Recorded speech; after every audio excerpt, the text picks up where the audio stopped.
Nitong August 21, ginanap ang ating kauna-unahang prayer walk sa San Martin Subdivision.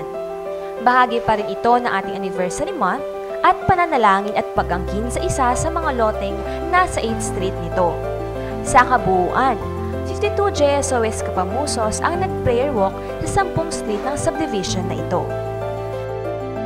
Mayroong 3 batches ang prayer walk na ito. Mayroong ginanap ng 5:30 ng umaga na nilahukan ng 25 kapamusos natin. Sinundan ito ng 7 AM prayer walk na dinaluhan naman ng 17 kapamusos at 3 umulit. Huling batch ang sa ika-5:30 ng hapon na nilahukan naman ng 10 kapamusos at 7 umulit.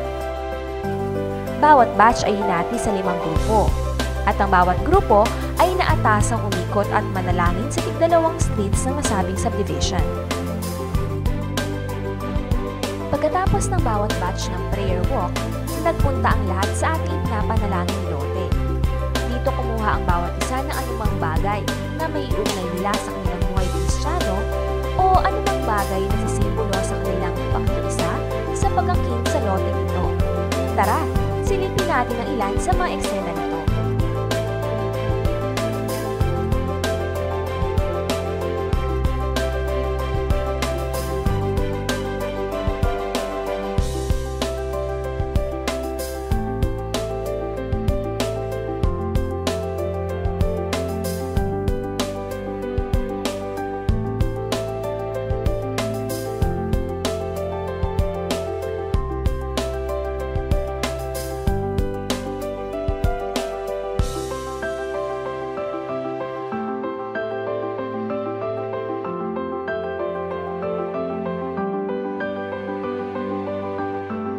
O diba? Parang kagaya lamang sa panahon ni Moses. Niloob ng Diyos na magsugol ang 12 tiktik sa kanilang lupang pangako. Dito pinakuha sila ng Diyos ng mga masasaganang prutas mula sa lupain ito bilang simbolo ng kanilang pagsakop at pag-angkin dito. Nawa, naging espesyal sa puso ng ating Panginoon ang prayer walk na ito at ang ating mga memorabilia mula sa 8th Street. Maging patunay nawa ito na nais talaga nating mapa sa atin ang mas malaki at mas mainam na lupain.